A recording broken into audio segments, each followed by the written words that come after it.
there, viewers, and welcome back to the Self-Made Auto Channel. Got the 2018 Chevrolet. It's a 1500. It's actually a GMC, but that doesn't have quite the same ring to it. Looks like the big 5.3. Money lights on. All the tire pressure sensors are junk. You want those changed. But let's check out the money light. I hooked up the launch scan tool there. Read the codes out of it. It has some kind of small EVAP leak. I put it through a purge and seal test, and it does seem to have quite a leak. It doesn't seem to hold vacuum very well. This is a capless system. So I looked at that just to see if it was something funky in the top of the filler neck there, and that seems to be normal. You just take a funnel, spray a little penetrating oil around there, flick the little flapper in and out. Didn't seem to change it. Doesn't mean that's not where the leak is, but it didn't seem to change it. Key on, engine off. Just turned on the canister vent valve, and you can hear it click, obviously, but it doesn't build any pressure. And in a day like today where it's warm outside, you would expect that when you shut off the vent on the gas tank, it would build pressure almost immediately. And it's not, so it must have a leak somewhere. I don't smell gas just walking by it, so I'm kind of curious to see where it is. Perhaps it's just as simple as a vent valve not sealing off all the way. EVAP leak videos are usually kind of dumb, so I don't typically record them. I don't recall doing this body style Chevrolet yet, so you can come along and learn with me, we'll say. We got the old step stool out here. The purge lives right here. One little push in on the little gray donger there, and she'll pop right off. And then we're going to use our little bit of kit, as they say, across the pond. This is from our folks at Redline. Just has a bunch of little adapters in it. It's a handy bit of kit. I've added some stuff to it. And that is the wrong size. You can't just go forcing it in there, fella. Let's see, does this one fit? No, sir. Let's find the right one here. This is real life, folks, right here. Look at this one. This is the one. I got a feeling about this one. Oh, yeah. Hello. I don't want to click it in there. Yeah, we'll click it. We'll click it. And then we'll spend the next 3 hours trying to get that thing back out of there. Son of a frick, why'd you click it? We're going to hook up the original Avoca Smoka. So shove that in there. The Harbor Freight one, I mean, it still works for me, but the just doesn't seem to produce smoke nowhere as near as good as it used to. It's full of fluid and everything. So I'm not sure what's going on with that. Haven't really had a chance to deal with it, so I just dragged out the OG. I've got the bent solenoid here. We are going to put it to not venting. After we turn the ignition switch on, we will.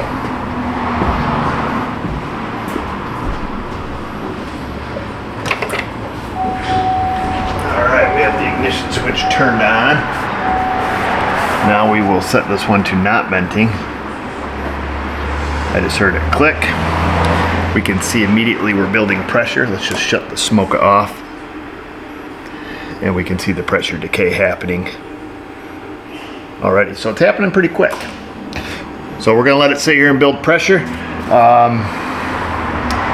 Fill the system full of smoke and see where in the world it's petering out of there.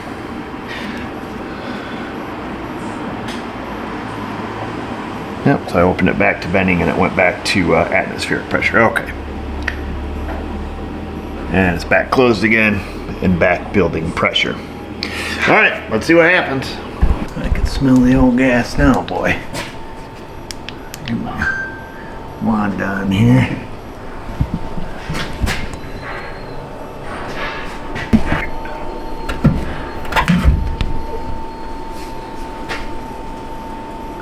Smoke there. Smell it right here. I thought I saw a little whisper of, oh, That might be evidence of gas trails down the side of the tank there.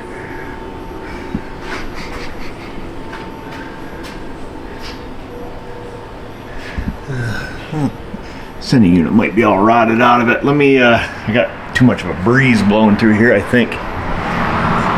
Oh yeah, it's really strong back here. Okay. Let's just grab a mirror and have a look up there. Usually these Chevys, sending units rot out of them, but let's grab a mirror.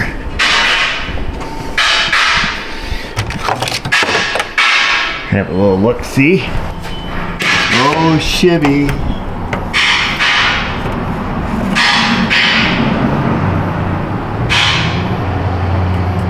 Might have set you boys down. It's pretty crusty up there. And it is a 2018, so I think I just saw a whisper of smoke blow by my mirror too. Well, let's get the old soapy wooter and see if that produces some bubbles for us.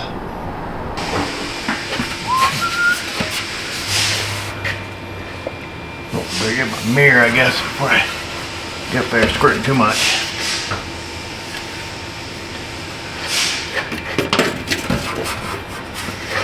I'll show you guys if this is what it is.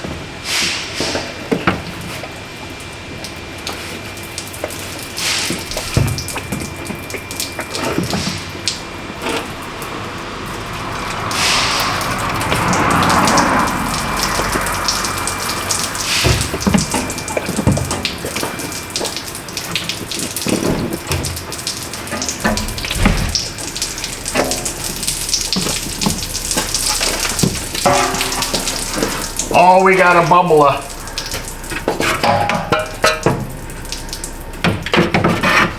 Yes, sir. So yeah, it's all rotted out on the top of the sending unit there, so typical stuff. Let me show you. If I knew it was gonna be that, I wouldn't have made a video, because I think we've done lots of these before. Let's see. Okay, I see a little. I don't know if you guys actually see the bubbles growing or not, but you can see the bubble. Oh, that was cool. I don't know if you guys saw it or not, but that bubble was full of smoke. So yeah, you can see all the bubbles there. Actually, it's a little easier to hear it hissing now too.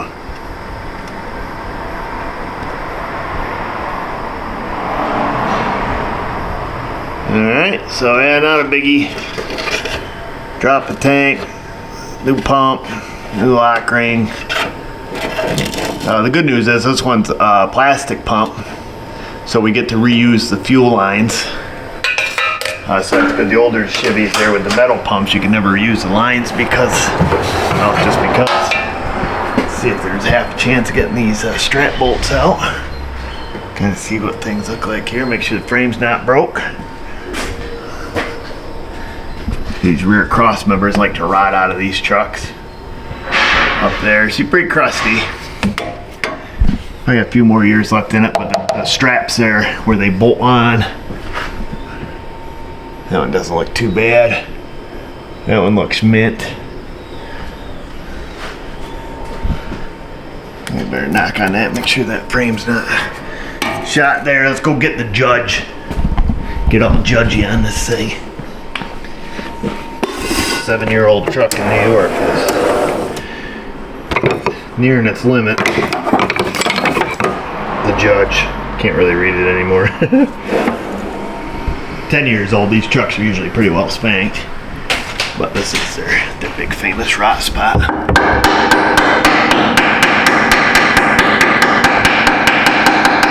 Oh yeah, she's sturdy. The other spot they'll rot out right up in there. And there and there, and mostly through here, and a lot here, and all of this here. Mostly any place there's a frame, these things rust out. That's just how the cookie crumbles. All right, well, that's it. We've done plenty of videos on these. Just unhook the filler neck, drop the tank, replace some parts. And that filler neck is stainless, so that's even better. All right, well, That's it. Well, that's it for this old Chevy, folks. Piece of cake. Like I say, if I knew that was it, I probably wouldn't have started to record the video. We've done several videos on these, I think. You know, at least a couple, or at least it feels like we should have at this point. But we'll drop the tank down. We'll get a new pump from GM and a new lock ring. We'll drop it down, unhook everything, pull it out of there. The fuel pump will be broken all the way around. So when that lock ring swells up, it cracks the top of the fuel pump and then, you know, creates this leak. Back in the day, GM had the problem because they set the fuel pumps in that same style tank. You know, the pump sits down inside that little divot up there. You probably couldn't tell in the mirror, but it sits inside of like this hole. So all the dirt and rust and junk gets up there, and then it used to rot them out. And I think they had a lot of recalls there because these things were, you know, bursting into flames, or they'd quit running or something, and, you know, people get hit by a semi or something like that. So they recalled some, and then they switched to this plastic, but they still didn't correct the problem, you know, with that metal lock ring. And every manufacturer who does this has the same problem, you know, whether it's, you know, Hyundai on the older early 2000 Hyundais, you know, you would see this under the back seat. You'd see it on some Nissans. I could probably think some more who else does it, but it's not an uncommon combination to have that metal lock ring. See a lot on older Buicks. Yeah, I mean, they all do it. Dodge got it right when they did theirs, because they did a plastic tank, plastic pump with a plastic lock ring. And you never seen problems with those. Yeah, I mean, you've seen pump failures, but you know, you didn't see stuff like this. You know, car just barely 7 years old, and, you know, have an EVAP leak there. But it is what it is. Like I said, the nice part about these ones is the fuel lines will come unhooked, so that saves you about $300 or $400, because those fuel lines from GM are super expensive for some reason. About $100 a whack for the 3 lines up there. So anyhow, he'll just have to buy a pump. Probably have him drive it till the tank's just about empty, bring her back and drop her down and get her done. Why don't you guys get her done in that comment section? Insty, the Facebook. You know where we're at, folks. And just remember, viewers, if I can do it, you can do it. Thanks for watching.